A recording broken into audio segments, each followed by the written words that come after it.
Hey, Ken Montoya here. I was going to talk to you real quick today on this video about why some internet marketers are more successful and some are not. The broader question might be, though, is why are some people rich while others are not? And here's a quote I really like, and I'm not real sure who said it first because I've heard it from so many different people over the years. But it goes like this: rich people make decisions quickly and change their minds slowly, while poor people make decisions slowly and change their minds quickly. All right, let's read that again. Rich people make decisions quickly and change their minds slowly, while poor people make decisions slowly and change their minds quickly. I don't know if you've ever seen that in someone who they just take forever to make a decision, and then 15 minutes later they're already on to something new.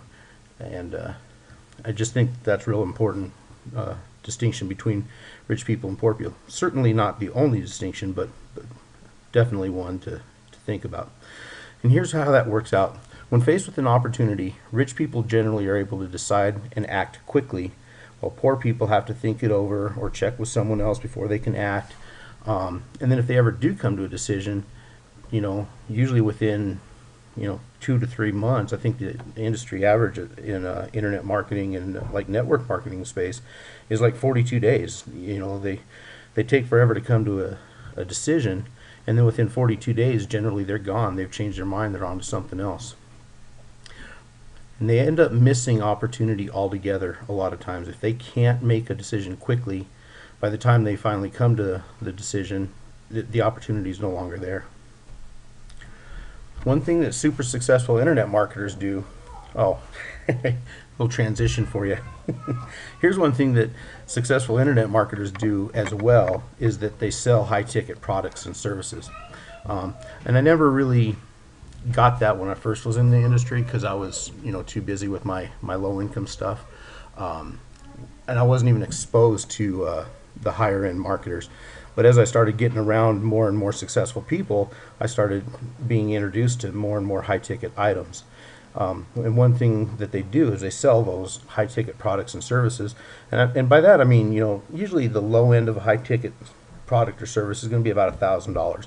But the upper end is going to be, 10, 15, 20,000. I've even heard of stuff up to 40,000. If I'm not mistaken, Mark Hoverson sent an email out a while back that said he was thinking about offering a $100,000 info product.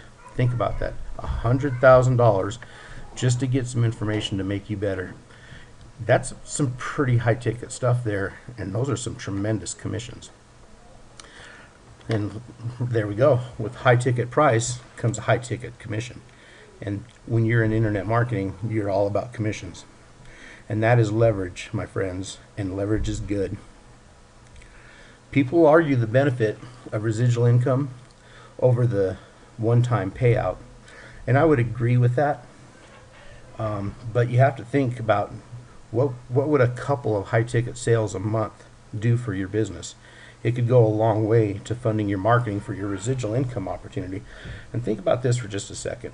Most of the residual income stuff is coming from stuff that's paying. It cost $500 to get started, and it's paying out maybe a 30% commission, maybe only a 5% commission. You're not going to make a lot of residual money right away. And when you get in business, you want to make money. I mean, that's the whole reason people go into internet marketing or network marketing, MLM, whatever they do. They're going into that to make some money.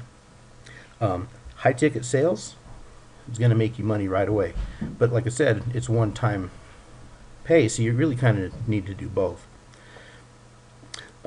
Last night, actually, I watched a hangout where a group of $1 million earners talked about high ticket selling, and it was pretty awesome. It kind of opened my mind to some things, even though I've sold some high ticket items, $1,000, $3,000, that kind of stuff.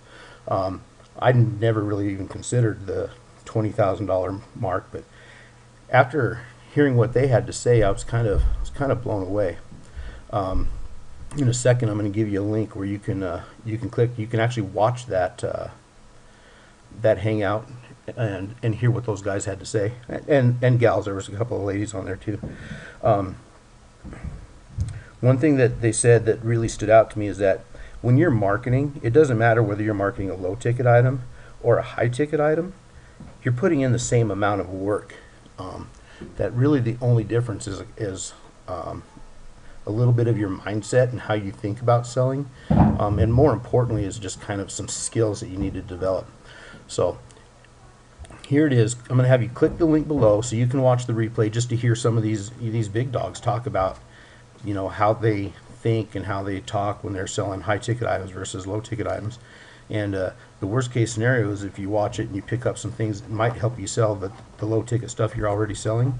And by no means am I asking you or encouraging you to stop doing that. I think you need to keep on with your residual income, your small income, because you have to have small price points to get some people in, but you really should consider doing some high ticket sales in the future.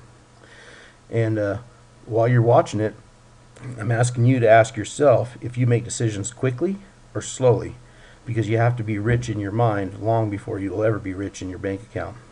So here's the link, and I'll put that down below. And it looks kind of funny just because I like to track where my different traffic is coming from. So that's another little tip for you that I can show you later on. Anyway, again, this is Ken Montoya, and I hope you all have a great day.